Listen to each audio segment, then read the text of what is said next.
Hello दोस्तों, यदि आप भी क्लास 10th का फाइनल परीक्षा 2027 में देने वाले हैं तो अभी के इस क्लास में हम लोग क्लास 10th के लिए हिंदी व्याकरण का 50 महत्वपूर्ण ऑब्जेक्टिव देखेंगे, जो कि ये ऑब्जेक्टिव आप सभी को 2027 के एग्ज़ाम के लिए मोस्ट VVI है। तो आप लोग इस क्लास को अंत तक ज़रूर देखिएगा और चैनल पे नए होंगे तो आप लोग ज़रूर से इस चैनल को भी सब्सक्राइब ज़रूर से कर लीजिएगा।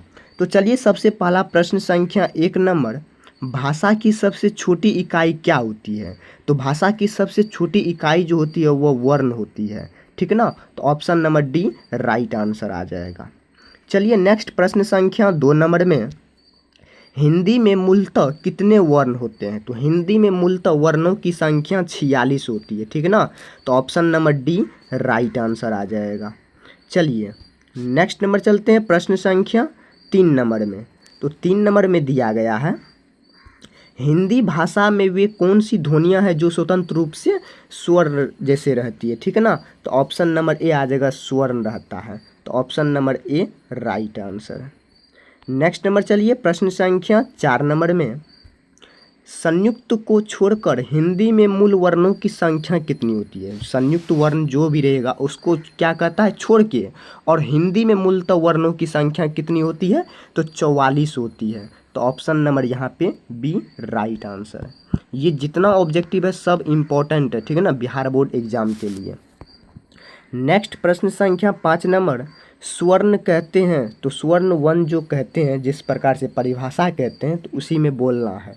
तो 5 का ऑप्शन नंबर बी आ जाएगा, जिनका उच्चारण बिना अवरोध अथवा विधान बाधा के कहते हैं उसे ही स्वर्ण वर्ण कहते हैं। तो ऑप्शन नंबर बी को ही टिक करना है। चलिए नेक्स्ट 6 नंबर क्वेश्चन, ये जो ऑब्जेक्टिव है ये आप सभी का वर्ण विचार से संबंधित ये सब इम्पोर्टेंट ऑब्जेक्टिव है। निम्नलिखित में से अग्र स्वर्ग नहीं है, तो अग्र स्वर्ग से जो बना शब्द है इसमें कौन नहीं है? तो ऑप्शन नंबर ए आ जाएगा और। तो ऑप्शन नंबर ए बिल्कुल ही राइट आंसर है। नेक्स्ट नंबर चलते हैं प्रश्न संख्या 7 नंबर में, हिंदी में स्वर्णों की कितने प्रकार होते हैं? तो हिंदी वर्णों में जो स्वर्णों की जो प्रकार होते हैं बताना है। तो 7 का ऑप्शन नंबर सी आ जाएगा, 3 प्रकार के होते हैं, ठीक ना। Option number C right. Next प्रश्न संख्या 8 नंबर, हिंदी वर्णमाला में अंशवा और अह क्या है? तो हिंदी वर्णमाला में ये देखे होंगे अंशवा और अविसर्ग जो है ये क्या है, ये कौन सा वर्ण कहलाएगा? तो ऑप्शन नंबर आ जाएगा आयुग वाह कहलाएगा, ठीक है ना। तो ऑप्शन नंबर सी बिल्कुल ही राइट। नेक्स्ट प्रश्न संख्या 9 नंबर, ठीक ना। चलिए थोड़ा जूमिंग को छोटा कर लेते हैं जिससे पता चले। 9 नंबर, जिसके उच्चारण में दीर्घ स्वर्ग से भी अधिक समय लगता है वे क्या कहलाते हैं? तो ये ऑप्शन लुप्त स्वर्ण कहलाएंगे। तो option number B right. Next number चलते प्रश्न संख्या 10 नंबर में, निम्नलिखित में कौन स्वर्ण नहीं है? तो मतलब इन 4 ऑप्शन में बताना है कौन स्वर्ण नहीं है। तो ऑप्शन नंबर डी आ जाएगा, ये 9 जो है ये आपका स्वर्ण नहीं है। नेक्स्ट नंबर चलते हैं प्रश्न संख्या 11 नंबर में, उच्चारण के समय जीव की स्थिति के अनुसार स्वर्णों के कितने भेद होते हैं? जीव के अनुसार जो भी शब्द बोलेंगे जीव के अनुसार बोलेंगे, उसमें शब्द कितने आते हैं? उसमें 3 शब्द आते हैं, ठीक ना, 3 शब्द। Option number B right. Next question number 12, वे ध्वनियाँ जो स्वर्णों की सहायता के बिना उच्चारित नहीं हो सकती वह क्या कहलाती है? तो वह है व्यंजन वर्ण कहलाती है। तो option number C right. Next प्रश्न संख्या 13 नंबर देख लीजिए, इम्पोर्टेंट है, ठीक ना। निम्नलिखित में एक स्पर्श व्यंजन कौन है? तो निम्नलिखित में बताना है कौन एक स्पर्श व्यंजन है। तो ऑप्शन नंबर बी आ जाएगा, छ जो पढ़ते हैं आप लोग छ, यही एक स्पर्श व्यंजन कहलाएगा।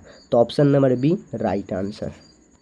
चलिए नेक्स्ट नंबर प्रश्न संख्या 14 नंबर में, तो अभी तक आप लोग इस चैनल को सब्सक्राइब नहीं किए होंगे, आप लोग इस वीडियो को अपने दोस्तों तक शेयर नहीं किए होंगे तो आप लोग ज़रूर से कीजिएगा, ताकि कोई भी वीडियो का नोटिफिकेशन जो रहेगा वो आप लोग तक तुरंत में तुरंत जाए। चलिए नेक्स्ट 14 नंबर, हिंदी व्याकरण के अंतिम पंचमाक्षरों का उच्चारण स्थान क्या होता है? तो यहाँ पे अनुनासिक होता है। क्या होता है? अनुनासिक होता है पंचमा अक्षरों का उच्चारण। तो option number A right. Next number में चलते हैं प्रश्न संख्या 15 नंबर में, अंतःस्थ व्यंजन है, तो अंतःस्थ जो व्यंजन है यह कौन कौन है, ये इम्पोर्टेंट है बिहार बोर्ड एग्जाम के लिए, ठीक ना। ये जितना अब बता रहे हैं ये सब ऑब्जेक्टिव देखिए इम्पोर्टेंट तो है ना, इसमें जो कोई कोई ऑब्जेक्टिव आपको बताएंगे ये बहुत ही इंपॉर्टेंट, जिस प्रकार से 15 नंबर देख लीजिए, ये 100% हमारे तरफ से ये इम्पोर्टेंट है। ये अंत व्यंजन जो है इनमें से बताना है कौन है, ठीक ना। योर और ल वो जो है ये आपका अंतःस्थ व्यंजन कहलाता है, तो याद रखिएगा डी राइट। चलते हैं प्रश्न संख्या नेक्स्ट 16 नंबर।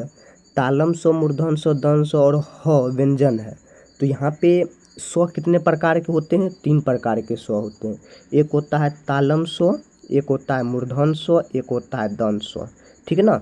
और यहाँ पे एक ह व्यंजन है, तो मतलब ये 4 जो दिया गया है, ये 4 बोल रहा है कौन सा व्यंजन कहलाएगा, ये आपका उसमें व्यंजन कहलाएगा। अगर परीक्षा में पूछ दिया उस व्यंजन से संबंधित व्यंजन कौन कौन है, तालम स, मूर्धन स, दंश और ह है, तो इस प्रकार से जवाब दे दीजिएगा, तो आप लोग को यहाँ पे एक भी नंबर नहीं कटेगा, 100% सब सही हो जाएगा, ठीक ना।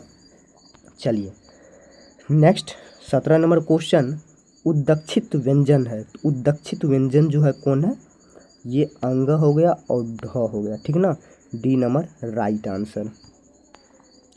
18 नंबर प्रश्न, उद्दक्षित ध्वनि का प्रयोग हुआ है, उद्दक्षित ध्वनियों का जो प्रयोग किया गया है इन 4 ऑप्शन में से किस में किया गया है, तो पढ़ाई में किया गया है, ठीक है ना। तो ऑप्शन नंबर सी को ही टिक करना है जो कि इम्पोर्टेंट है। चलिए 19 नंबर क्वेश्चन, ज्यों वर्ण किन वर्णों के संयोग से बना है, ये ज्यों जो वर्ण है ये किस संयोजन से बना है, तो संयोजन को बताना है।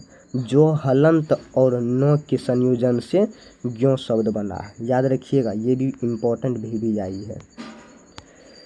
चलिए नेक्स्ट नंबर में चलते हैं, प्रश्न संख्या 20 नंबर में, अक्षर तरह और ज्यों की गणना स्वतंत्र तो वर्णों से नहीं होती, क्योंकि ये जो होते हैं ये संयुक्त व्यंजन होते हैं। क्या होते हैं, संयुक्त व्यंजन। तो ऑप्शन नंबर ए को राइट कर लेना है।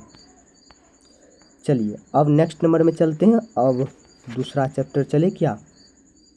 अब ये देखिए दूसरा चैप्टर है शब्द विचार, वह क्या था, वर्ण विचार से संबंधित ऑब्जेक्टिव था, ये शब्द विचार से संबंधित ऑब्जेक्टिव है, ठीक है ना। इसको भी ध्यान से देख लीजिए। तो सबसे पहला प्रश्न संख्या 1 नंबर, उसमें भी 25 ऑब्जेक्टिव बताए, इसमें भी आप लोग देख लीजिए।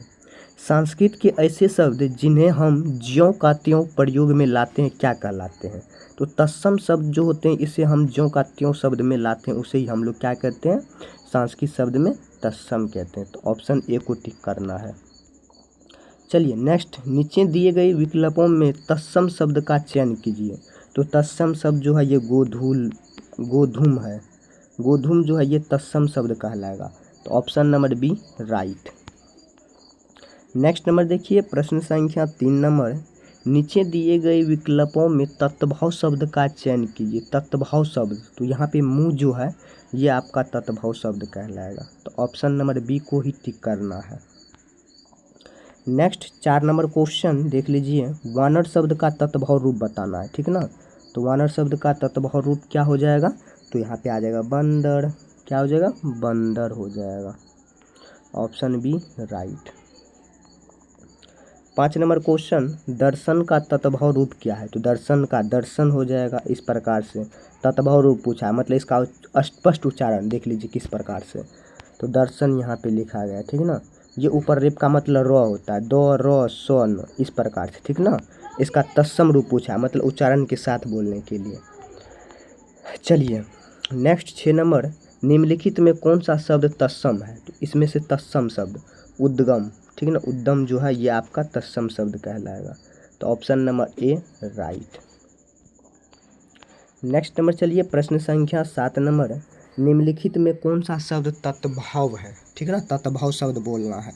तो बिच्छू जो है ये आपका तत्भव शब्द कहलाएगा। तो option number A right. Next number चलते हैं प्रश्न संख्या 8 नंबर, निम्नलिखित में तत्सम और तत्भव में कौन सा विकल्प अशुद्ध मतलब गलत है, ठीक है ना। तो इसमें से बताना है। तक्षु और आँख जो है ये गलत है तत्सम शब्द के लिए, ठीक ना। ये बाद बाकी ये सब सही है, क्यों, क्योंकि नृत्य का नाच होता है, श्रृंगार का श्रृंगार होता है, दही का दही होता है। तो ऑप्शन नंबर सी जो है ये विकल्प सही नहीं है। चलिए 9 नंबर प्रश्न, पहचान शब्द में तत्सम बताना है। तो पहचान शब्द में तत्सम आ जाएगा प्रत्याभिविज्ञान, ठीक ना। तो option A right. Next number चलते हैं, प्रश्न संख्या 10 नंबर, निम्न में कौन सा शब्द तत्सम नहीं है। तो मतलब इन 4 ऑप्शन में बताना है कौन सा शब्द जो है तत्सम नहीं है। आंसू, आंसू जो है ये आपका तत्सम शब्द नहीं कहलाता है। तो ऑप्शन नंबर डी बिल्कुल ही राइट। 11 नंबर क्वेश्चन, देश में जन्मा शब्द क्या कहलाता है। तो देश में जो जन्मा शब्द होता है वह देशज कहलाता है। याद रखिएगा, ये सब बहुत ही इंपॉर्टेंट VVI ऑब्जेक्टिव है, ठीक ना। चलिए नेक्स्ट 12 नंबर, गाड़ी शब्द है। तो गाड़ी जो शब्द है वह देसी शब्द है। तो option number B right. 13 number question, विदेशी भाषा में आए शब्दों को क्या कहते हैं। तो विदेशी भाषा में आए शब्द को आगत कहते हैं। कोई भी हमारे घर मेहमान आता है तो उसका आगत स्वागत करते हैं ना, उसी प्रकार से। चलिए 14 नंबर क्वेश्चन, निम्न में से मुस्लिम शासन का प्रभाव से आया शब्द क्या है। तो हवालत है। हवालत जो है इसमें मुस्लिम शब्द के शासन से प्रयुक्त में लाया गया शब्द है। चलते हैं 15 नंबर क्वेश्चन, निम्नलिखित शब्द समूह में से देशज शब्द का उदाहरण क्या है। तो डोगी चेला, डोगी चेला जो है ये शब्द जो है ये देशज शब्द का उदाहरण है। तो option number A right answer. तो अभी की इस क्लास में आप लोग को शब्द विचार से 15 ऑब्जेक्टिव और वर्ण विचार से 25 ऑब्जेक्टिव बताएगा। टोटल मिला के यहाँ पे 40 ऑब्जेक्टिव बताया गया, ठीक ना। इन 40 ऑब्जेक्टिव आपके एग्ज़ाम के लिए इम्पोर्टेंट है और आप लोग को यहाँ से 2 चैप्टर का ऑब्जेक्टिव बताया गया, ठीक ना। तो इन दोनों चैप्टर के लिए इम्पोर्टेंट है, तो आप लोग याद कर लीजिएगा और अपने दोस्तों तक ज़रूर से शेयर भी कीजिएगा। और चैनल पे नए होते हैं तो आप लोग ज़रूर से इस चैनल को भी सब्सक्राइब कर लीजिएगा। तो चलिए मिलते हैं नेक्स्ट क्लास में नेक्स्ट टॉपिक के साथ।